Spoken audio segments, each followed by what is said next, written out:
بوټبه او زاهد د جاپان د خلکو یو حکایت. ونوه یو وخت په سروګا کې یو بوټبه و چې ویسو نومیده. ویسو دنګ پیاوړی سړی و. د له خپلې ښځې او ماشومانو سره په یوه جونګړه کې خوشحاله ژوند کاوه او حلاله روزي یې ګټله. یوه ورځ یو بوډا زاهد راغی او ویسو ته یې وویل: زه ګمان کوم چې عبادت نه کوې او دا ډیره بده ده.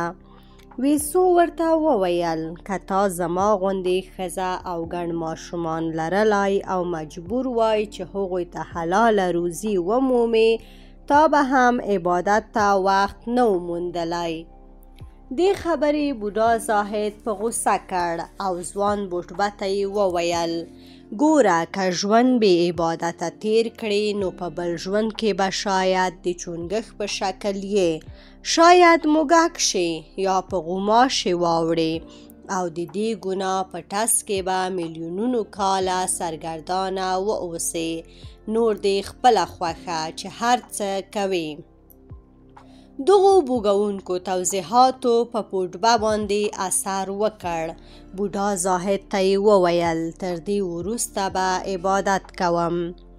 بوډا زاهد وموسل، مننه یې ورنه وکړه، خو دا یې هم ورته وویل: عبادت او کار دواړه کوه، او بیا ورنه رخصت شو. له بده مرغه ویسو له ځنګله څخه د لرګو د راوړلو او خرڅولو کاروبار ته شا کړه او ټول وخت یې عبادت ته ورکړ. د ده د شولو وړه کرونده وچه شوه. میرمن او ماشومان به یې وږي ګرځېدل، خو له ده سره نور د کار نیت نه وه. میرمن یې چې پخوا یې ده ته هېڅ وخت تنده خبره نه وه کړې، په قهر ورته وویل: ته خو دې ماشومانو ته وګوره چې د لوږې له لاسه د 100 کالو د ناروغانو غوندې ښکاري. پاڅه، تبر راواخله، ځنګله ته لاړ شه، اول اولاد ته ډوډۍ پیدا کړه، بیا عبادتونه کوه. د ښځې خبرو ویسو ته غوسه وروسته. را ولاړ شو، ورته ویې ویل: ډېره بې ادبه یې، له تا سره نور نشم اوسېدلی. ویسو په تبر غوټه وکړه او بې له دې چې خدای پاماني وکړي د ځنګل په لور روان شو. ویسو په ځنګله کې مخ په بره لاړ. پیوجي یا ما غره ته وخوت او هلته د غره په لړه کې بالکل نهام شو. په غره کې ویسو د بوټو په منځ کې نری ککهاری واورېد. یوه ګیدړه یې ولیده چې د سترګو په رپ کې د ګڼو ونو منځ ته ننوته، ورکه شوه. ګیدړې له عبادته د ویسو توجه واړوله. ویسو په هغه پسې د ګڼو ونو او بوټو منځ ته ننوت. ښه شېبه پسې وګرځېد او نور نو نږدې و چې د هغې له لټونه لاس واخلي چې د ګڼو ونو په منځ کې ناڅاپه په شین چمن پېښ شو. په چمن کې د نرۍ ویالې په غاړه 2 ښځې ناستې وې. څه نااشنا لوبه یې سره کوله. د دغو ښځو لیدو په ویسو هر څه هېر کړل او د چمن د غاړې په پوله ورته کېناست. دلته د ویالې د اوبو له نري آوازه او د هغو 2 ښځو ترمنځ د لوبې په ایښودل شوې تختې باندې د وړو دانو له میده ټک ټکه پرته نور هېڅ آواز نه وه. ښځې په لوبه کې دومره لاهو وې چې ویسو ته به بیخي پام نه و او ویسو بیا د دوی حسن دومره غرق کړی و چې نور یې هر څه هیر وه. ده یې اوږدو زلفو او وړکیو لاسونو ته کتل چې د لوبو د دانو د راوچتولو او ویشتلو په وخت به د وریښمین ټوکر له لویو لستوڼو راووتل او بیرته به دننه شول. ویسو لا ګمان کاوه چې د دوبي هماغه ماسپښین دی، خو د 2 ښځو په ننداره کې چې لوبه یې کوله 300 کاله ورباندې تیر و او دغه وخت دا یوه ښځه ولیده چې په لوبه کې غلطي وکړه. ده ورباندې آواز وکړ بیبي څه دې وکړل؟ او دغه وخت دواړه ښځې د سترګو په رپ کې په ګیدړو بدلې شوې، وتښتېدلې. ویسو وغوښتل چې پسې راپاڅي، خو پښې او لاسونه یې بیخي بېدمه وو. د سر ویښتو ته یې پام شول چې بې حده اوږده شوي دي، او ږیرې ته یې وکتل چې په ځمکه لګېږي. ویسو په تبر پسې سترګې وغړولې، پوه شو چې لاس ته یې که څه هم د خوراک کلک لرګي وه، خو ورست شوی او دوړه شوی دی. ویسو په ډیر زحمت راپاڅېد او ورو ورو د کور په لور روان شو. له غره راښکته شو، له ځنګله راووت، خپلو پټو ته راورسېد، خو جونګړه یې ونه مونده. حیران شو چې دا څه چل شوی دی. د ده د جونګړې ځای ته نږدې یې یوه ډېره بوډۍ ښځه ولیدله. هغې ته یې وویل: مهربانې انا، دلته خو زما کوچنی کور و، اوس نشته. زه همدا نن وروسته له غرمې له کوره راووتم، ولې اوس چې دا دی ماښام دی جونګړه مې نشته. بوډۍ ته چې لیونی ښکاره شو، د نوم پوښتنه یې ورڅخه وکړه. ده ورته وویل: ویسو یم. هغې ورته وویل: ستا ماغزه په ځای نه دي. ویسو خو 300 کاله پخوا اوسېده. دی یوه ورځ له کوره ووت او بیا هیڅ وخت راستون نه شو. ویسو ورو وویل: 300 کاله؟ دا ناممکنه ده. زما ګرانه میرمن او ماشومان چیرته دي؟ بوډۍ ځواب ورکړ: هغوی مړه دي، په خپلو قبرونو کې دي. که ته رښتیا ویسو یې، نو ستا د اولادونو اولادونه هم مړه دي. خدایانو ډېر اوږد عمر درکړ چې د خپلې ښځې او خپلو وړو ماشومانو د پرېښودلو او د هغوی د خدمت نه کولو جزا درکړي. د ویسو په وچو باړخوګانو باندې د اوښکو لوی څاڅکي راتوی شول او په ژړغوني غږ یې وویل: ما عبادت ته مخه کړه او د ښځې او اولاد نفقه مې هېره کړه. ای مشرې بوډۍ، زما دا وروستۍ خبره واوره. که عبادت کوې نو کار هم کوه او د کور غړیو ته حلاله ډوډۍ هم برابروه.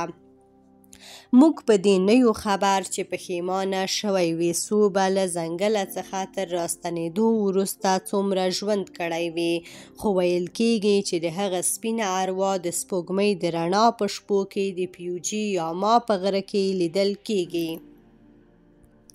هغه ښځه چې ونه شوه. د افریقا د خلکو یوه کیسه. ونوه یو وخت 20 کسه خویندې وې. دوی د دوبي په یوه ډېره توده ورځ کې سیند ته لاړې. د سیند په غاړه یې جامې وایستلې او اوبو ته یې ودانګل. دغه وخت یو داسې سړی را پیدا شو چې سترګې په پښو کې وې.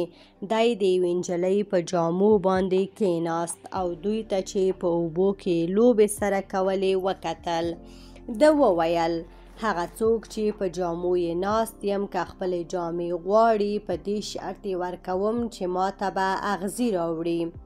هغه نجلۍ چې دی یې په جامو ناست و، ده ته اغزي راوړل. ده اغزي وانخیستل، د هغې په بدن یې ور چوخ کړل، بیا یې راوچته کړه، هوا ته یې خطا کړه. نجلۍ چې ځمکې ته راورسېده، په ځمکه باندې ولاړه، اغزنه ونه ورنه جوړه شوه. خویندو یې چې دا پیښه ولیده، منډه یې واخیسته او که هر څو په اغزنه ونه بدلې شوې، خور نارې پسې وکړې چې مه رانه تښتئ، خو ایسارې نه شوې، وتښتېدې. یوه ورځ حسیب نومي خدایګوټي چې د خلکو په منځ کې ګرځي، د اغزنې ونې په خوا کې تېرېده او د هغې فریاد یې واورېد. حسیب امر ورته وکړ چې له ونې راووځه. دا راووته. حسیب ورته وویل: خویندې دې چیرته دي؟ دې ورته وویل: نه پوهېږم چې چیرته تللی دي. حسیب یو غویی ولید چې د دوی خواته را روان و. نجلۍ ته یې وویل چې د غویي ښکرونه دې ونیسي، بیا په پوه شي چې خویندې یې چیرته دي. دا که څه هم له غویي وویرېده، خو د حسیب په غوښتنه یې غویی له ښکرونو ونیو او سمدستي پوه شوه چې خویندې یې چیرته دي. هیڅ ورته وویل اوس کولای شي خویندې دې ومومې، خو دا لا وېرېدله او له هیڅې به یې وغوښتل چې یوازې یې پرې نږدي. دوی دواړو بالاخره هغه ځای وموند چې 19 واړه خویندې پکې اوسېدلې. هیڅ له خویندو د هغه سړي د ځای پوښتنه وکړه چې د دوی خور یې په اغزنه ونه بدله کړې وه. هغوی ورته وویل موږ نه یو خبرې، خو ته چې په هر څه پوهیږې ته یې ومومه. هیڅ ورته وویل په تاسو کې یوه باید خپلې جامې وباسي او وایچوي او زه او 19 خویندې یې باید ننداره وکړو. همداسې وشول او حاله بیا هغه سړی چې سترګې په پښو کې وې را پیدا شو او په ایستل شوو جامو کېناست. د چې کله د جامو د ورکړې لپاره د اغزو غوښتنه وکړه هیڅ ځان ورښکاره کړ. ورته ویې ویل موږ اغزي نه لرو، خو یو داسې شی شته چې تر اغزو تیره دي. له دې خبرې سره سم هیڅ خپله نیزه را وایستله او د هغه په زړه یې ګوزار وکړ. د کجورو ونه او د کونځلې دانه. د مصر د خلکو یوه کیسه. یو وخت یو پاچا و چې د بیړۍ سفر یې خوښېده او په نیل سیند کې سیاحت خوند ورکاوه. یوه ورځ چې د نیل په غاړه له بیړۍ راکوزېده یوه ښځه یې ولیده چې د کب نیولو جال یې سیند ته اچولی او په خپل کار کې غرقه ده. ښځه دومره ډېره هم ښکلې نه وه. پاچا تر دې ښکلې ښځې ډېرې لیدلې وې، خو پوه نه شو چې دې یې ولې د زړه ماڼۍ ولړزوله.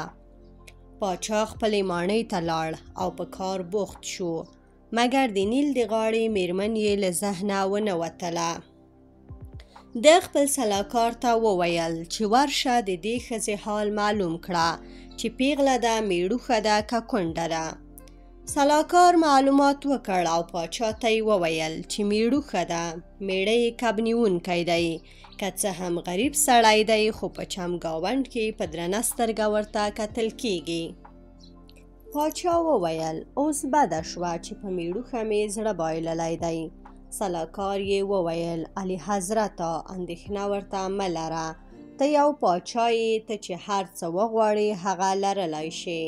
که تاسې مناسبه ګڼئ د هغه د میړه له شره د خلاصون لپاره مختلفې لارې شته. پاچا او سلاکار یې په شریکه لارې چارې وسنجولې او یو پلان یې جوړ کړ.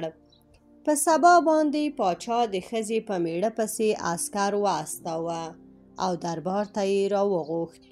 کب نیونکی چې راغی پاچا ورته وویل زه درنه یوه غوښتنه کوم، که دې ترسره نه کړه سر دې غوڅوم. غوښتنه دا ده چې سبا به دربار ته داسې راځي چې په یوه وخت کې هم پلی راشي هم سپور. کب نیونکی په حیرانۍ سره ورته وویل هم سپور او پلی په یوه وخت؟ پاچا ورته وویل هو په یوه وخت. کب نیونکی کور ته لاړ او د پاچا له شرطه یې خپله میرمن خبره کړه. هغې ورته وویل غم مه کوه، که غر لوړ دی په سر لار شته. میرمن یې د خور کره لاړه او له هغې یې د دې غوټې د پرانستلو غوښتنه وکړه.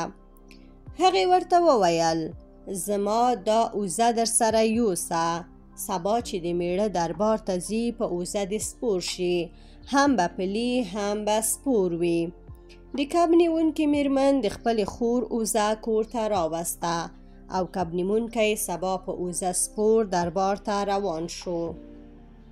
پاچا چې ولې چې په اوزه سپور دی او پښې یې په ځمکه څکیږي په زړه کې ورتېره شوه چې سړی خو ډېر هوښیار دی. دا ځل یې کب نیونکي ته وویل ډېر ښه، دا غوښتنه خو دې ترسره کړه، سبا ته به یو بل کار کوي. سبا به دربار ته داسې راځي چې هم به لباس لري او هم به لوڅ یې. کب نیونکی خوارکی یو ځل بیا کور ته ورخطا او پریشانه ستون شو او ښځه یې د پاچا له نوې غوښتنې خبره کړه. هغه بیا هم د خور کره ولاړه. خور یې ورته وویل چې د کب نیونې جال دې د څادر غوندې تر ځان را تاو کړي، دربار ته دې ورشي. کب نیونکي همداسې وکړل او چې دربار ته ورغی پاچا پوه شو چې کب نیونکی دا معما هم حل کړې ده. نو دریم او تر ټولو مشکل شرط یې ورته په مخ کې کېښود. ورته ویې ویل زه درنه غواړم د څو ورځو داسې ماشوم دربار ته راولې چې کیسې او نکلونه یې زده وي. که د داسې ماشوم په موندلو کې پاتې راغلی سر دې له تنه بېلوم. کب نیونکی چې کور ته ورسېد ښځې ته یې وویل اوس به څه کوم؟ داسې نو نوزیږی ماشوم به د دنیا په کوم کنج کې پیدا کوم چې کیسې او نکلونه یې زده وي. کب نیونکی له ویرې ریږد اخیستی وه خو میرمن یې د خور کره لاړه او خور یې ورته وویل چې یوازې هغه ماشومان چې نیم بنیادمان او نیم پیري وي دغه کار کولی شي. دلته نږدې په یوه ښار کې تازه یو ماشوم زیږېدلی دی چې نیم پیری نیم بنیادم دی. هغه ومومئ. په بله ورځ کب نیونکی سهار وختي راپاڅېد. اول نږدې ښار ته لاړ. د 2 ورځو ماشوم یې چې نیم بنیادم او نیم پیری و پیدا کړ. په غېږ کې یې واخیست او دربار ته یې وروست. پاچا ورباندې چیغه وکړه دغه ماشوم نو د نکلونو او کیسو دی؟ د کب نیونکي په ځای ماشوم خبرې پیل کړې. ویې ویل اعلی حضرته السلام علیکم. پاچا حیران شو چې دا څه اوري او ماشوم نکل پیل کړ. زه به صاحب دا کیسه درته وکړم چې څنګه شتمن شوم. 50 کاله پخوا ډېر غریب وم، وږی وم او د کجورې یوې ونې ته چې ښه ډېره میوه یې کړې وه ولاړم.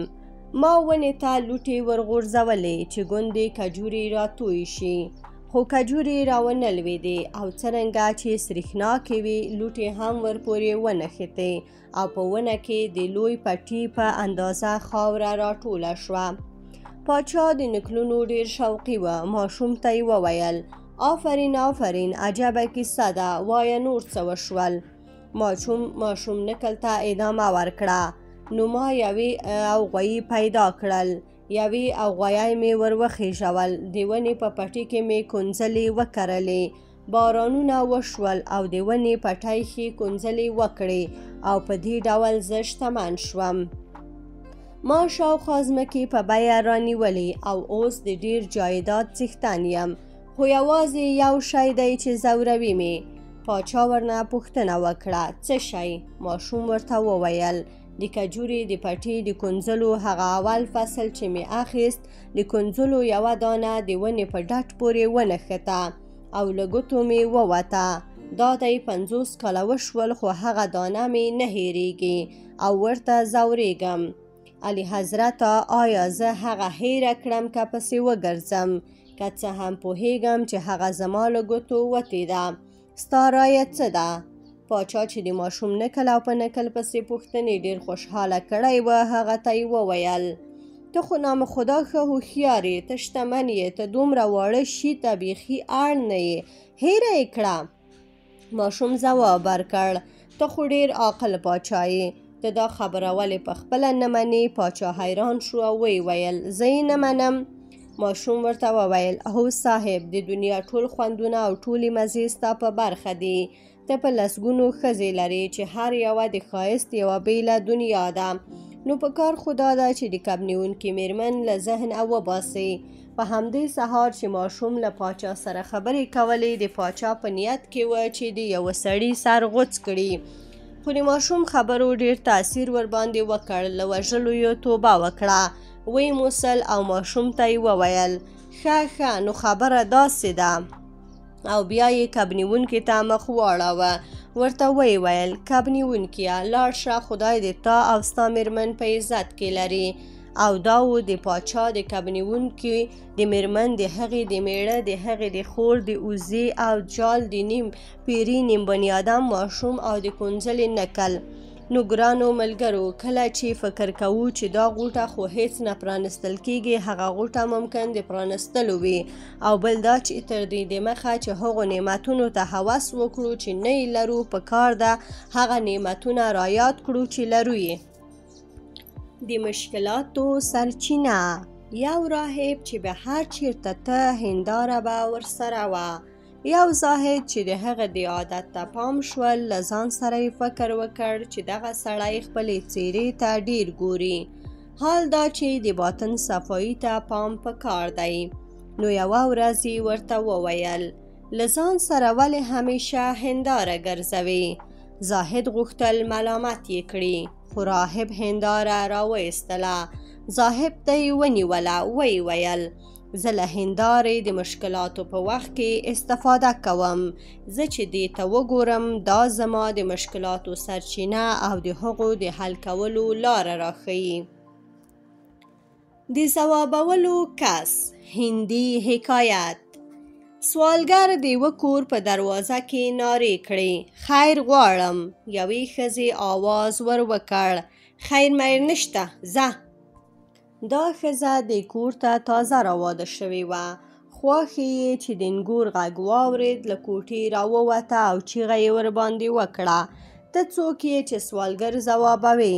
انګور د خوښې له پټکي سره سم په کوټې ننوته او سوالګر چې د کور له نیم کښو دروازې ور وکتل چې بوډۍ د دل خواته ور روانه ده، ویې ویل زه نه پوهېدم چې د کور میرمن ته یې، ځکه مې له هغې خیر وغوښت. خیر یوسې، ډېر وږی یم، ایکې یوه ډوډۍ که راکړې ثواب به مو شي. بوډۍ چې دروازې ته ورسېده سوالګر ته یې وویل دا لا راواده شوې نه ده او بیا خلک ځوابوي، دا خو زما کار دی چې ځواب دې کړم، ځه خیر مر نشته. او د کور دروازه یې پورې کړه. بزګر. د هند د خلکو یو حکایت.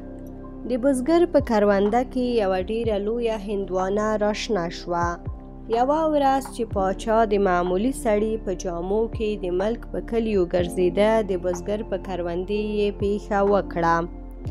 هندوانې حیران کړ. بزګر ته یې وویل دا به ما ته رانه کړې؟ بزګر ورته وویل نه. پاچا ورته وویل په پیسو یې راباندې خرڅه کړه. د بیا هم نه ورته وویل. پاچا ورنه پوښتنه وکړه په دې هندوانې نو څه کوي؟ بزګر ځواب ورکړ پاچا ته یې وړم.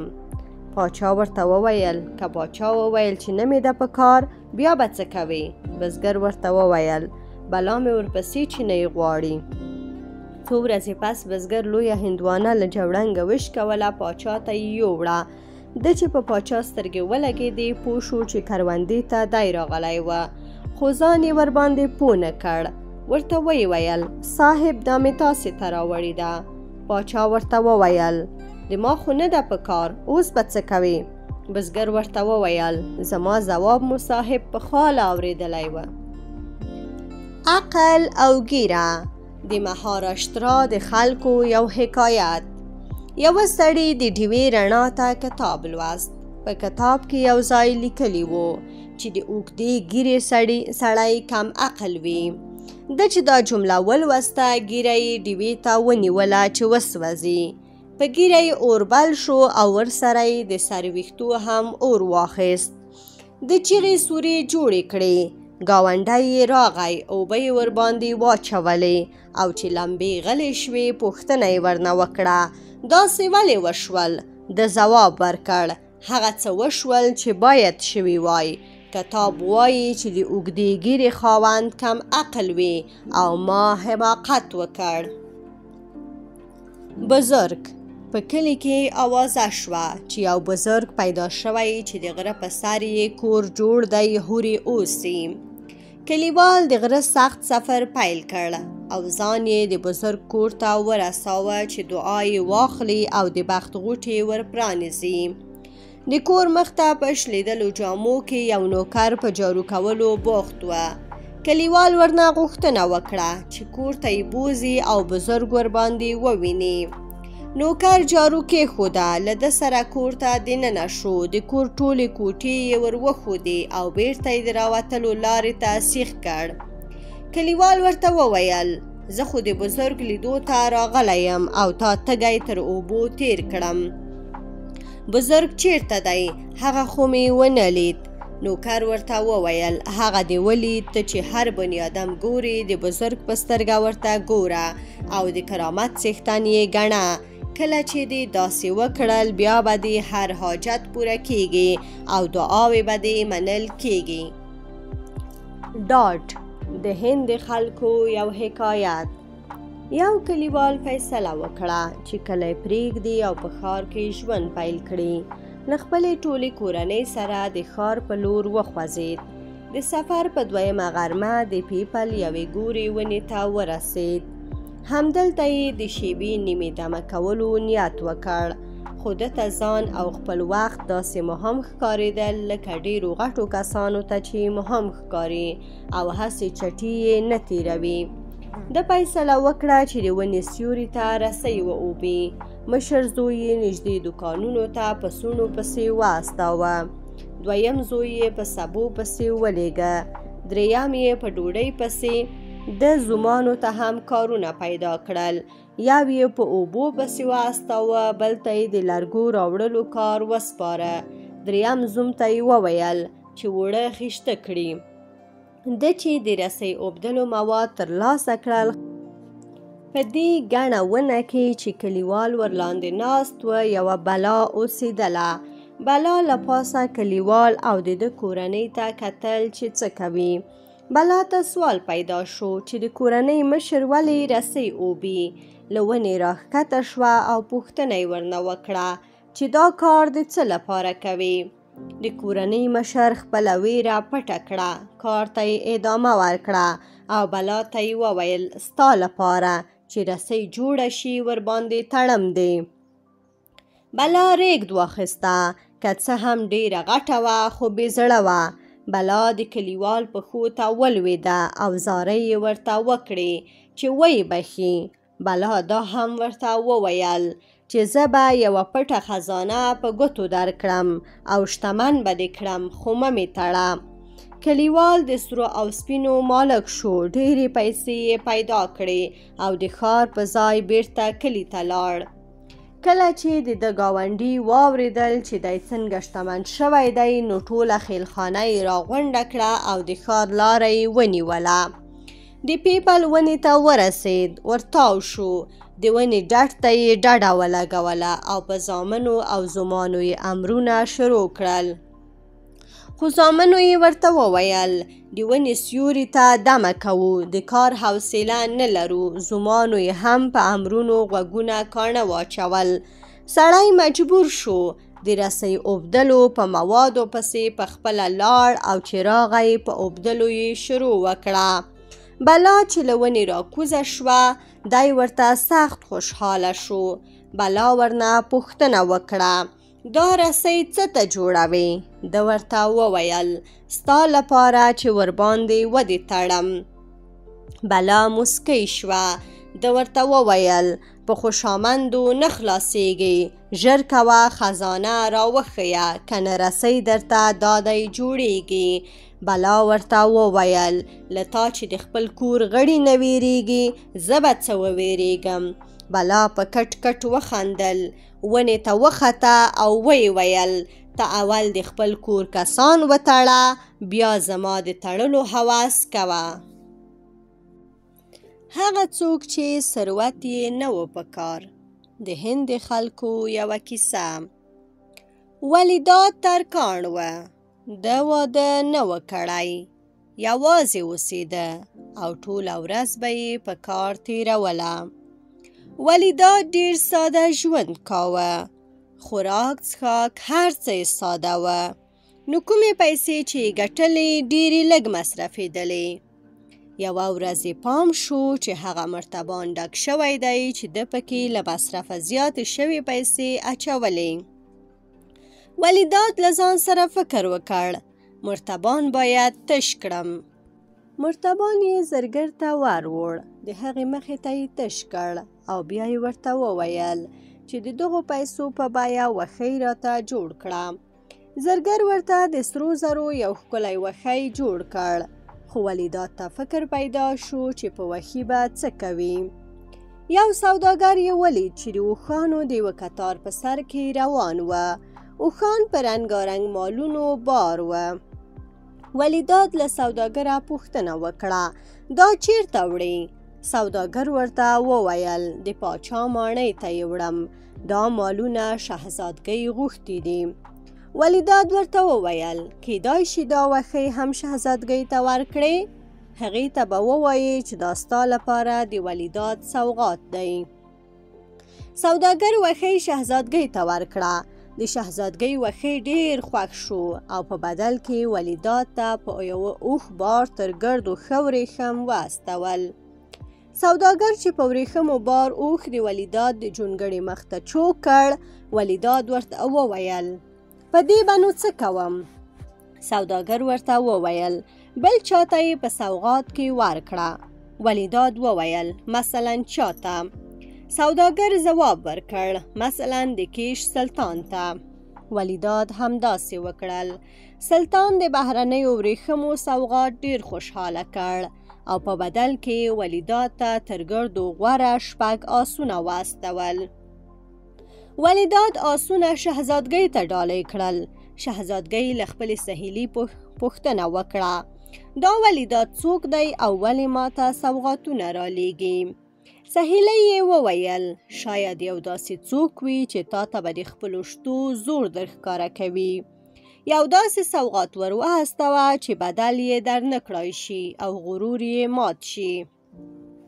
شهزادګۍ په 20 کچرو بار سپین زر ور واستول. ولیداد چې د دومره شتو آرزومند نه و، د سپینو زرو بارونه د کیش سلطان ته ولیږل. سلطان له خپل وزیره پوښتنه وکړه دا ولیداد څوک دی او ولې ماته سوغاتونه را استوي؟ وزیر په ځواب کې وویل شاید یو داسې څوک وي چې تا ته به د خپلو شتو زور در ښکاره کوي.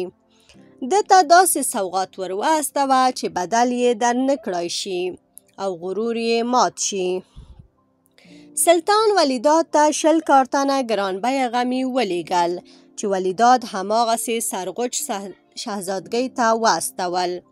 شهزادګۍ چې د سوغاتونو وار په وار حیرانه کړې وه فیصله وکړه چې ولیداد به له نږدې ګوري. نو له خپلې یوې نوکرې سره په پټه راووته او په پوښتنه یې د ولیداد ځای ته ځان ورساوه.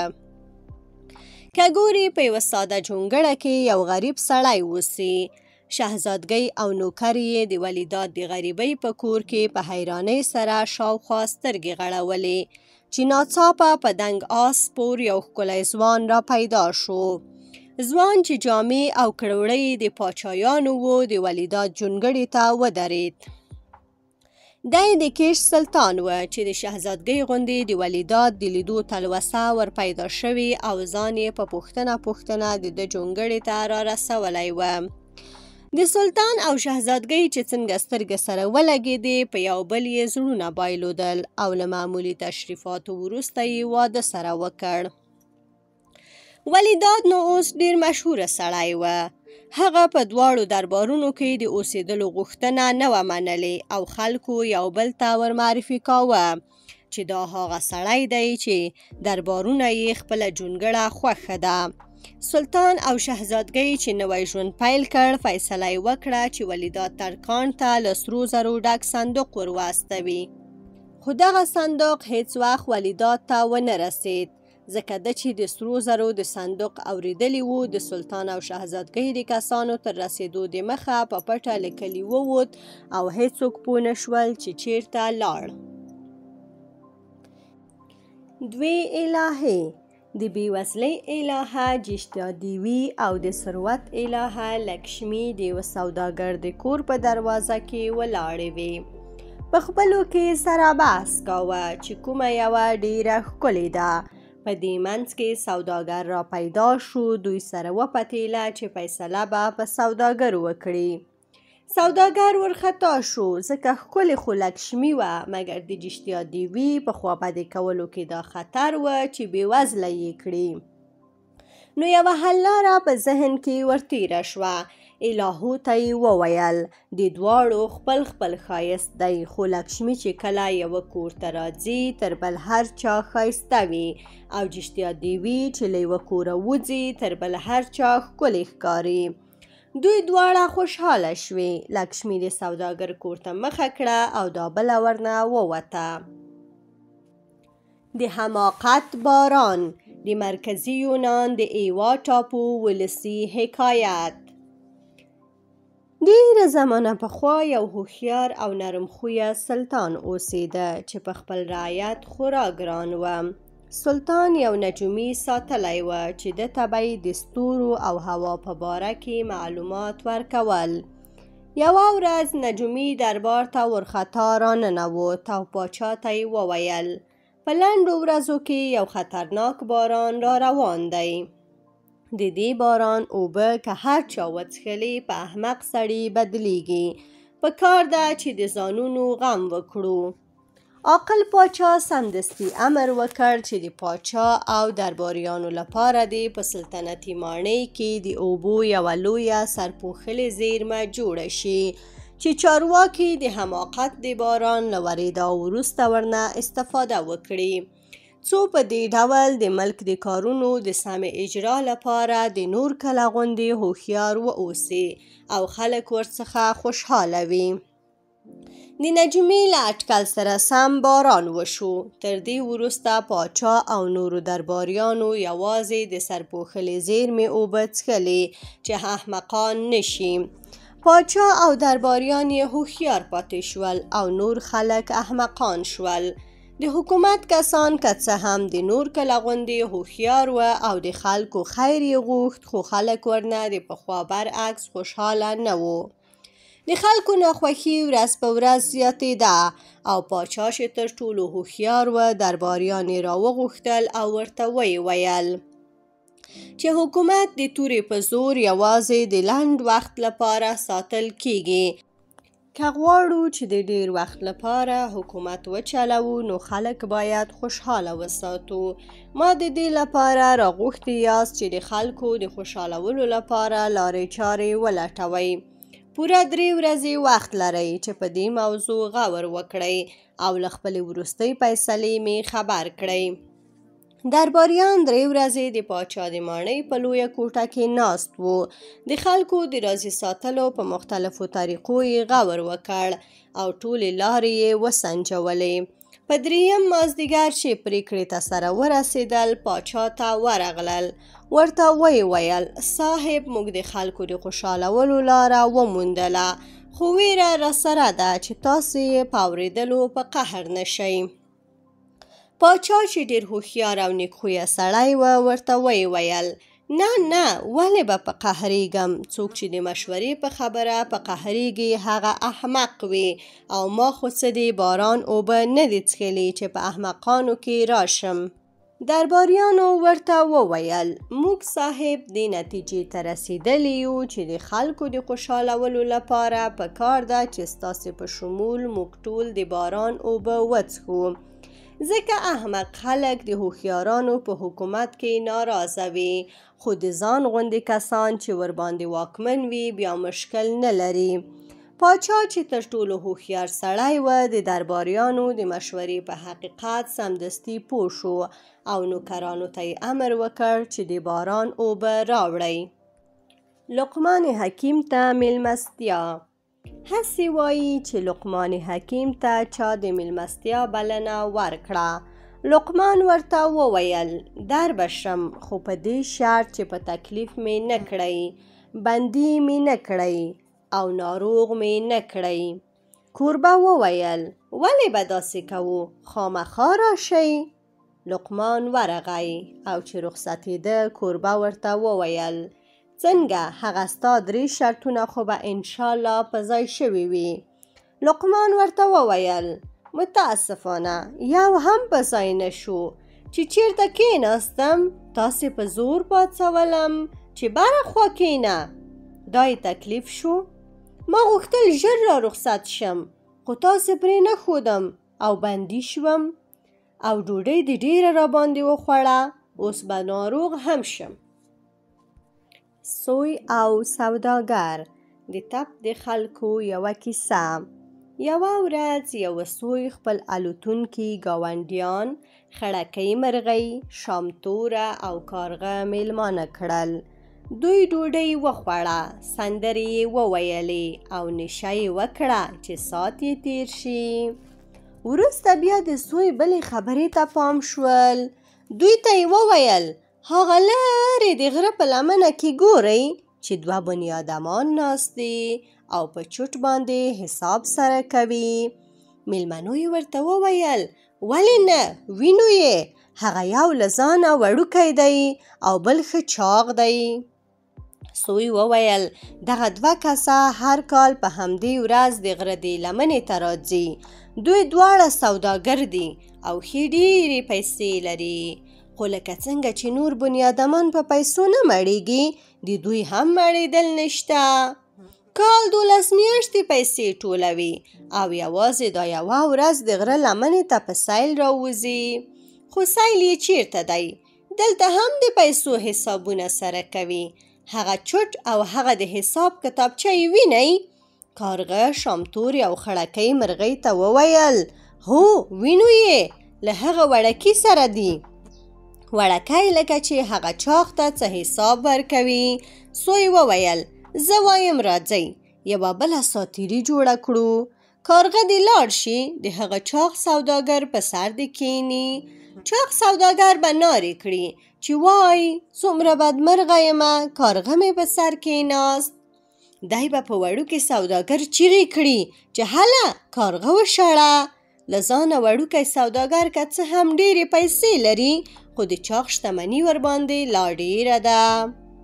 او د بنیادمانو دا عادت دی چې هر یو یې چې ډېرې پیسې لري ځان ورته تر نورو بر ښکاري او له نورو د خدمت تمه لري. له ځانه وړوکی سوداګر به هم سمدستي لاس په کار شي او د حساب په کتابچه به په کارغه ګزار وکړي. خو کارغه به د سترګو په رپ کې والوزي او له وهلو به بچ شي چې چاغ او له ځانه وړوکی سوداګر یو ځل بیا په خپلو حسابونو کې ښه غرق شي. کارغه دې بیا ور والوزي. د چاغ په گنجي سر دې کښېني. دا ځل به نو چاغ په خپل ملګري باندې ډېره بده چیغه وکړي چې ته لا ورته ګورې. زما ګرانو میلمنو په دې به بیا وروسته پوه شئ او ډېر به ورته وخاندئ چې له ځانه وړوکی سوداګر څه کوي. نو څنګه دا لوبه مو خوښه نه ده؟ ټولو وویل خوښه مو ده. دوی په شریکه په یوې ګوره ونه کې کېناستل او کارغه د اسمان په لور والوت چې ځان د چاغ سوداګر گنجي سر ته ور برابر کړي. کارغه د سوداګر په گنجي سر باندې کېناست او لکه څنګه چې سوی ویلی و چاغ سوداګر وویل وای څومره بدمرغه یمه چې کارغه مې په سر کېناست. او بیا یې په وړوکي سوداګر چیغه کړه هله کارغه وشړه. له ځانه وړوکي سوداګر سمدستي د حساب کتابچه راوچته کړه.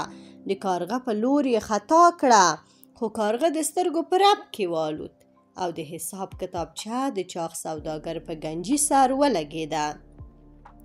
کارغه ډېر بر وخوت. چاغ سوداګر 2-3 ځلې په خپل گنجي سر لاس را تیر کړ او شیبه نیمه پس یې بیا حسابونه سره پیل کړل.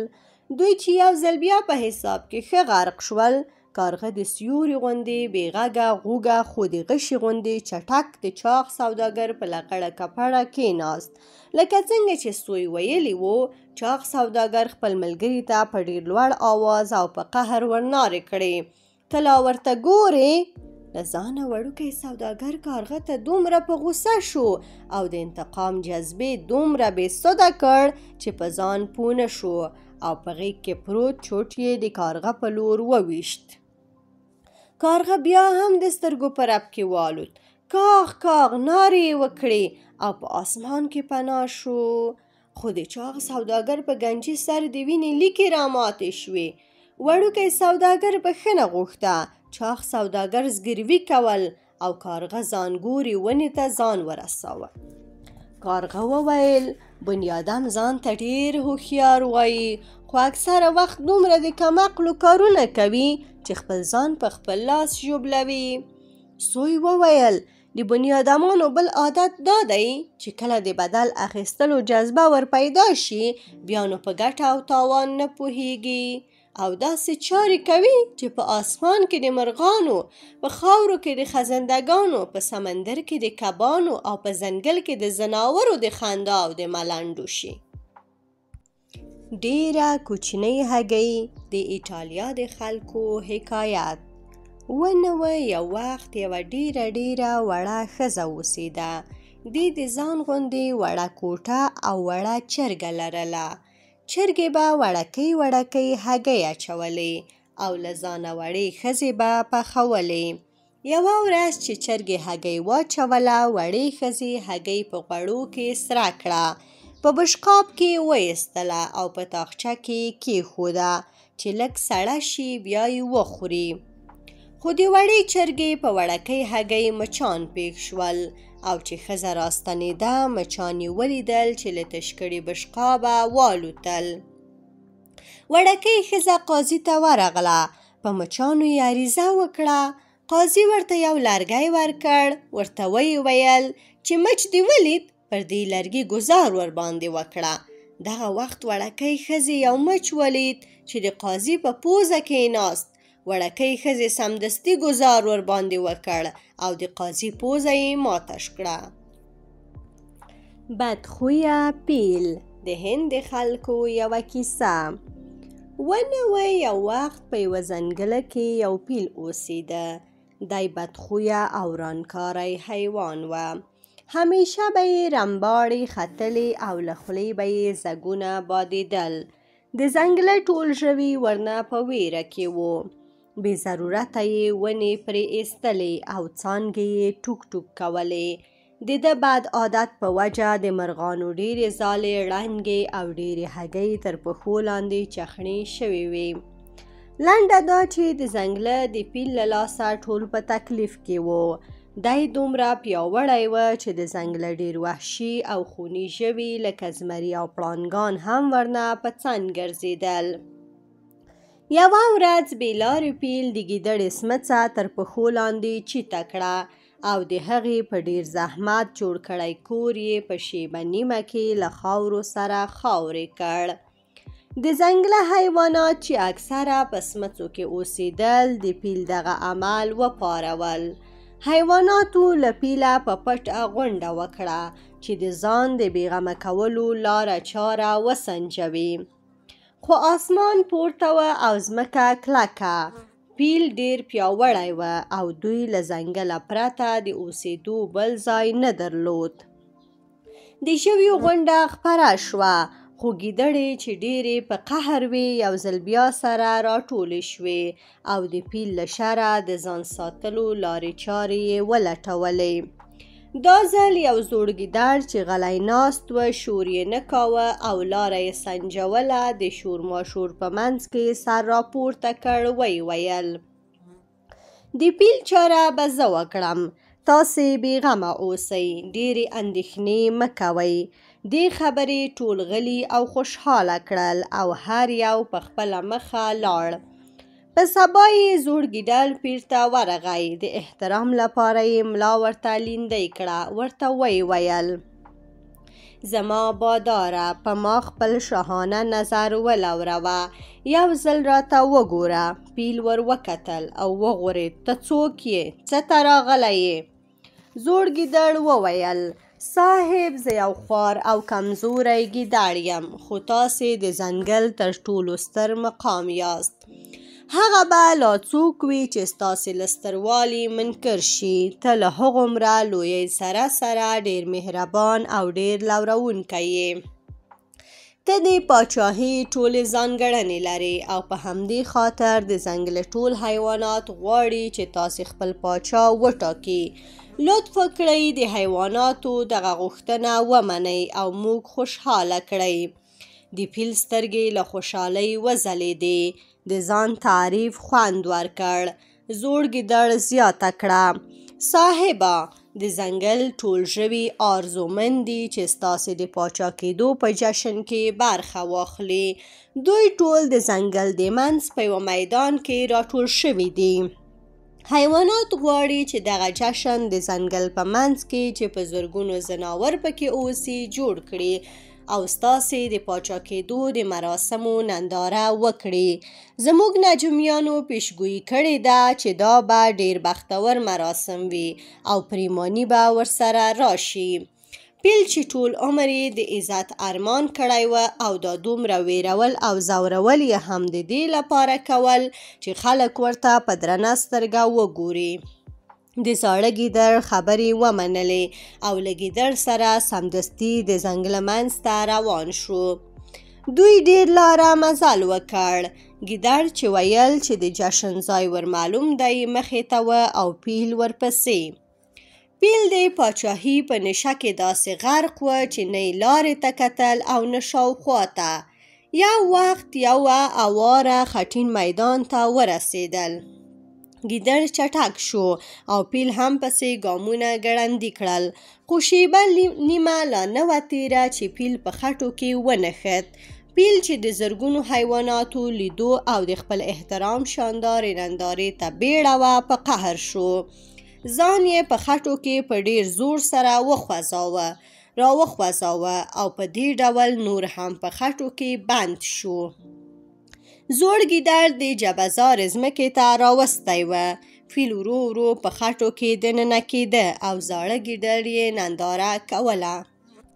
فیل په قهر شو او په لوړ آواز یې ورته وویل، ولې دې په غلطه لاره راوستی یم؟ زاړه ګیدړ ورته وویل، ځکه چې تا ټول عمر په غلطو لارو مزل کاوه.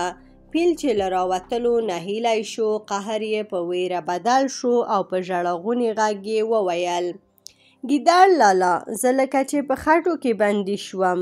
ګیدړ ورته وویل، ته بندي شوې خو د ځنګل نور ژوي آزاد شول. ناولی خنزیر د هند د خلکو یو حکایت. زمري کرۍ ورځ په ښکار تېره کړه. ډېر څه په لاس ورغلل او تر بل هر وخت ښه موړ شو. مازدیګر چې خپلې ځالې ته راته تنده احساس کړه. ډنډ ته ورغی چې اوبه وڅښي. هورې یو سرکوزی ولاړ و، اوبه یې څښلې. د زمري په لیدو د سرکوزي بدن کرخت غوندې شو. دومره وویرېد چې خوځېدلی نه شوای. زمری بې له دې چې دته څه ووایي د ډنډ په اوبو ورټیټ شو. د اوبو بد بوی ته ورټې ورنه شو، بل ډنډ ته روان شو. خنزیر ته په زړه کې ورتېر شول چې دا خو له ده وېرېدلی دی، نو په ځان یې د پیل غوندې قوت احساس کړ. زړور شو او په زمري پسې ورغی. ورته ودرېد، ورته ویې ویل، زه در سره جنګ ته تیار یم. زمري وویل، اوس نه، سبا دا وخت پسې راشه. سرکوزي چې د زمري دا خبره واورېده، نور یې هم باور راغی چې زمری ورنه وېرېدلی دی. سرکوزی په منډه منډه کور ته لاړ او خپلو خپلوانو ته یې دا کیسه تېره کړه. خپلوانو یې ورته وویل چې کم عقله، موږ ټول به در سره غرق کړي، له زمري سره څنګه مقابله کوې؟ سرکوزی یو ځل بیا ورخطا شو او ریګ واخیست. نیکه یې چې له کیسې خبر شو پسې ورغی او ورته ویې ویل، ګوره ګوره چې اوس له زمري پټ نه شې. که پټ شوې زمری په قهرېږي او له تا سره به موږ ټول تباه کړي. سبا مازدیګر خامخا د وعدې ځای ته ورشه، خو تر هغه دمخه ځان په خټو او چټلیو کې ښه ولړه. دومره ناولی شه چې د ډډوزې دې آسمان ته وخیژي. حاله مقابلې ته ورشه، بچ بشې. سرکوزي د خپل نیکه په خبره عمل وکړ. په خټو، زړنو، د پیلانو په مردارۍ او بل هر چټل شي کې چې په ځنګل کې وموندل ځان ولاړه او د وعدې ځای ته ورغی. زمری چې اوس وږی شوی و او د سرکوزي د غوښې تصور یې اشتها ښه پارولې وه، سمدستي ورنږدې شو. خو د سرکوزي بوی په تنګ کړ. په شا لاړ او سرکوزي ته یې وویل، ناوليه مردار خوره، ته څومره چټل یې چې د بوی له لاسه د څوک در نږدې کېدای نه شي. سرکوزی ورمخکې شو، ورته ویې ویل، نورې خبرې پرېږده، راځه چې سره معلومه یې کړو. زمری ورته وغورېد، درته وایم چې لرې کېږه، ځه لرې ځه. خنزیر ورنه لرې شو. خنزیر د کورنۍ او نور سرکوزي په دې پوه شول چې د دوی ناولتیا د دوی د ژغورنې وسیله ده. له هغې وروسته تر ننه پورې چې سرکوزي هره ورځ له کوره وځي اول په خټو کې ښه رغړي بیا یو خوا بل خوا خوځي. د خدای ورکړه د هندوستان د خلکو یو حکایت. یو سخي خویه پاچا به هره ورځ 2 ګدایانو ته ډوډۍ او پیسې ورکولې.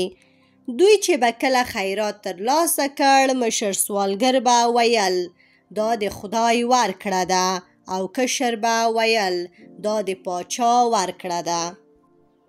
یوه ورځ پاچا دوی ته تر نور کله ډیر خیرات ورکړ. سوالګر خوشحاله شول. دا یوه په لوړ آواز وویل دا د خدای ورکړه ده او بل پاچا یاد کړ. پاچا د خبرې په فکر کې واچاوه چې مرسته زه ورسره کوم خو مشر سوالګر خدای یادوي. نو یې بله ورځ د خیرات له ورکړې وروسته ورته وویل تاسې به نن په دې خاصه لاره ځئ چې ما د کشر سوالګر لپاره برابره کړې ده. هغه بل ته خو هسې هم خدای وسایل برابروي. پاچا ډاډه و چې په دې خبره به ځوان سوالګر خوشحاله شي او تر هغه بل به اول او زړور په دې لاره سفر کړي. همداسې وشول. ځوان ورباندې روان شو او بوډا سوالګر شیبه نیمه پس پسې ورغی. پاچا په لاره کې د سرو زرو یوه کڅوړه ایښې وه چې له ورایه ښکارېدله. سړک ډیر اوار و. کڅوړه پکې نه خطا کېده. د پاچا مطلب دا و چې په لاره باندې اول روان شوی سړی یې ورسره واخلي. خو ځوان چې په دې لاره مزل پیل کړ له ځانه یې پوښتنه وکړه پاچا نو ولې په دې لاره روان کړم؟ بیا یې له ځان سره وویل شاید غواړي د خپل سړک لویوالی او اواروالی راوښیي او خوند ورنه واخلم. بیا په زړه کې ورتیر شول پاچا دومره ښه لاره راته جوړه کړې ده چې که په پټو سترګو هم تګ وکړم کولی یې شم. نو سترګې یې پټې کړې او له کڅوړې په پټو سترګو تیر شو. خو د هغه بل چې سترګې نه وې پټې کڅوړه یې وموندله. په سبا باندې پاچا له دواړو پوښتنه وکړه چې په سړک مو څه وموندل که څنګه؟ ځوان ورته وویل ډیر عالی سړک و. زه خو بیخي په پټو سترګو ورباندې تیر شوم. او بوډا وویل خدای پاک د سرو زرو په کڅوړه پیښ کړم. پاچا نور هم هوډمن شو چې زاړه سوالګر ته به خامخا دا ورښیي چې ده ته یې خدای ورکوي که پاچا. بل ځل چې سوالګر پاچا ته ودرېد پاچا دواړو ته د خیرات له ورکولو وروسته کشر وځنډاوه او هغه بل یې رخصت کړ. کشر ته یو کدو هم ورکړ.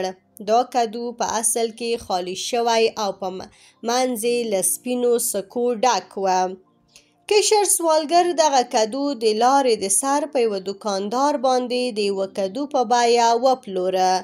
په سبا باندې چې دوی پاچا ته ورغلل پاچا ورته وویل پرون څه جالبه کیسه در پیښه شوې ده. او بیا یې کشر ته وکتل چې اوس به څه ووایي. کشر ورته وویل خاصه خبره خو نه وه صرف د یوه کدو د بیې په اندازه مې ډېرې پیسې کور ته یوړې. هغه ستا راکړی کدو مې په دوکاندار وپلوره. او بیا یې مشر سوالګر ته وکتل. هغه وویل ما ته خدای پاک ډېر څه راکړل. له دوکانداره مې کدو واخیست او چې کور ته لاړم که ګورم منځ یې له سرو زرو ډک دی. خدای پاک راته د یوه کدو په بیه د زرګونو کدوانو پیسې راکړې. دوی چونګښې. د چونګښو ډله په ځنګله کې د کندې په غاړه روانه وه. دوی پکې کندې ته ولوېدې. دواړو هڅه وکړه چې راوخیژي. خو کنده خورا ژوره وه. خورا ستومانه شوې. ملګرو یې ورته وویل راوتلی نه شئ ځان مه په عذابوئ.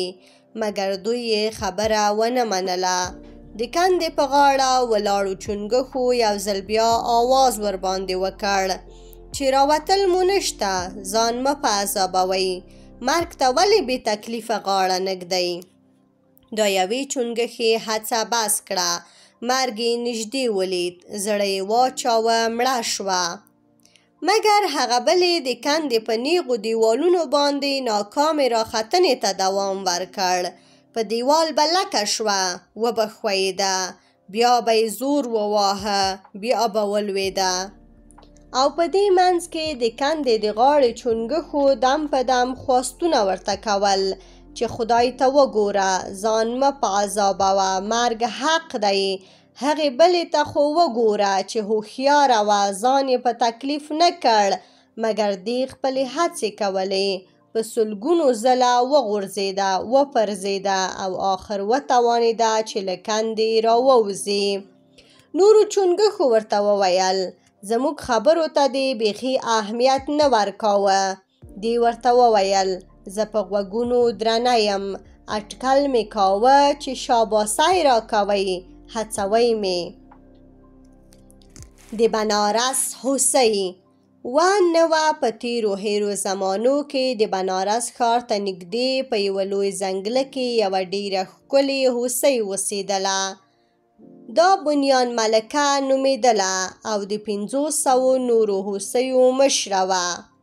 په همدې ځنګله کې لږ هاخوا 500 نورې هوسۍ اوسېدلې. د دغو نورو هوسیو ملکه هم ډېره ښکلې وه، زرین رنګ یې وه او ښکلې سترګې به یې ځلېدلې. دا بله ملکه برانچ نومېدله. د خدای کارونه وو. د بنارس پاچا د هوسیو د غوښې ډېر شوقي وه. هره ورځ به یې یوه هوسۍ پخوله. دی د هوسۍ د غوښې دومره شوقي وه چې هر سهار به په خپله لوی ځنګل ته راته او د ځنګل ته څیرمه کلي اوسېدونکو ته به یې ویل چې د هوسۍ په ښکار کې مرسته راسره وکړئ. د کلي اوسېدونکي له خپل پاچا ډېر په تنګ شول. دوی به خپل سهار چې د کار او غریبۍ لپاره تر ټولو ښه وخت دی د پاچا په امر په ځنګل کې په منډو او ښکار تېراوه. د کلیوالو حاصلات کم شول او ګزاره یې سخته شوه. په خپلو کې سره کېناستل چې یوه لاره ورته وسنجوي او د پاچا له بېګاره ځان وژغوري. آخر یې فیصله وکړه چې د پاچا کور ته له نږدې وړکي ځنګله به دیوال راتاو کړي. دروازه به پکې کېږدي، بیا به د لوی ځنګل هوسۍ ونیسي. ټولې به د پاچا د کور د څنګ په نږدې ځنګل کې خوشي کړي او د دروازې کونجي به پاچا ته وسپاري. ورته وبه وایي چې نور نو زحمت مه باسه، لنډ د کور په خوا کې ښکار کوه. کلیوالو په اشر سره په لنډ وخت کې د پاچا د کور د څنګ له ځنګله دیوال راتاو کړ او بیا د کلي په خوا کې لوی ځنګل ته نر ښځې ټول په جمع ووتل. ټولې هوسۍ یې ایسارې کړې. د پاچا د کور د خوا کوچني ځنګل ته یې ولېږدولې. حاله یې د کوچني ځنګل د دروازې کیلي پاچا ته وسپارله او ورته ویې ویل صاحب تاسې به هره ورځ ډېره لاره کچ کوله او ځان مو ډېر په تکلیف کړی و. موږ د دې لپاره چې نور په زحمت نشئ او هوسۍ په اسانه ونیسئ د لوی ځنګله ټولې هوسۍ ستاسې د کور د خوا په کوچني ځنګله کې ایسارې کړې. پاچا ډېر خوشحاله شو. نور به نو پاچا هر سهار له خپلو څو کسه خدمتګارانو سره کوچني ځنګله ته ورته او هوسۍ به یې ښکارولې. څو ورځې پس پاچا د هوسیو د دواړو ډلو چې اوس سره ګډې اوسېدلې ښکلې ملکې ولیدلې او نوکرانو ته یې امر وکړ چې ګورې دغه دوې ډېرې ښکلې زرینې هوسۍ به نه ولئ. پاچا که څه هم یوه هوسۍ په کار وه، خو څرنګه چې ځنګل وړوکی او ایسار وه نو په غشو به هره ورځ څو دانې هوسۍ ولګېدې. ځینې به مړې او ځینې به ژوبلې شوې. د هوسیو ښکلو ملکو چې د خپلو قامونو چټکه تباهي ولیده مشوره یې سره وکړه چې تر دې وروسته به یوه هوسۍ په خپله د نوبت په اساس حاضریږي چې پاچا یې نوش جان کړي. په دې ډول به د ډېرو هوسیو د مړینې او زخمي کېدو مخه ونیول شي. تر دې وروسته دوی همداسې کول او پاچا لا خوشحاله او آسوده شو. په دې منځ کې یوه ورځ د یوې داسې هوسۍ نوبت راورسېد چې تازه یې بچی زېږولی و. دغه هوسۍ خپلې ملکې برانچ ته ورغله. ورته ویې ویل: صاحب، زما اوس کوچنی بچی دی، که زه د پاچا کسانو ته ځان وسپارم نو دا کبلی مې چې هره ورځ شیدې ورکوم له لوږې مري. داسې وکړئ چې زما په ځای بل څوک واستوئ. زه به لږ وروسته چې کبلی مې لږ لوی شي او د وښو د خوراک شي د پاچا کسانو ته ځان وسپارم. ملکې برانچ ورته وویل: خپل ژوند په هر چا ګران دی، ځکه په هر چا غږ وکړم یو هم را سره دا نه مني چې ستا په ځای ځان قربان کړي. د نوبت بدلول اوس ډیره مشکله خبره ده. خو هوسۍ چې د خپل کبلي بېوسۍ ته کتل قانع نه شوه. هغه بلې ملکې ته ورغله او خپل مشکل یې ورته بیان کړ. بنیان ملکې ورته وویل: دا ډیره مشکله ده چې بل څوک دې ته تیار کړو چې ستا په ځای نوبت تیر کړي. خو دا هم د خدای قهر دی چې کوچنی کبلی دې له لوږې ومري. نو زه په خپله حاضرېږم چې ستا په ځای د پاچا کسانو ته ځان وسپارم. بنیان ملکې د پاچا کسانو ته چې د ځنګل په دروازه کې ولاړ وو ځان تسلیم کړ او هغوی د حلالېدو ځای ته بوتله. خو هلته چې د پاچا آشپز ولیده چې دا خو هماغه هوسۍ ده چې پاچا یې د وژلو مخالفت کړی و، نو د پخلي د چارو کسانو ته یې وویل: صبر وکړئ، له پاچا سره باید مشوره وشي. پاچا چې خبر شو په خپله راغی او زرینې هوسۍ ته یې وویل: ته ولې راغلی یې؟ یو بل څوک راواستوئ. هغې ورته د کبلي او د هغه د مور کیسه وکړه. پاچا وویل: تاسې دواړه مې معاف کړي یاست. د هوسیو زرینې ملکې وویل: نورې هوسۍ هم معاف کړئ. د بنارس پاچا دا وړاندیز هم ومانه. خو زرینه هوسۍ چې پوه شوه چې د پاچا زړه ډېر نرم شوی دی، نو بله غوښتنه یې وکړه او ورته ویې ویل: پاچا د هوا مرغان هم له وژلو او ښکارولو معاف کړئ. د بنارس پاچا دا هم ورسره ومنله او تر دې وروسته ټولو هوسیو او مرغانو خوشحاله او آزاد ژوند پیل کړ. هوسۍ به په ښارونو کې آزادې ګرځېدلې، له ماشومانو سره به په شنو چمنونو کې لوبېدلې او مرغان دومره ډاډه وو چې په کلو او کورونو کې به د بنیادمانو په اوږو کېناستل او د خلکو په خوا کې به یې د مینې او مستۍ سندرې ویلې.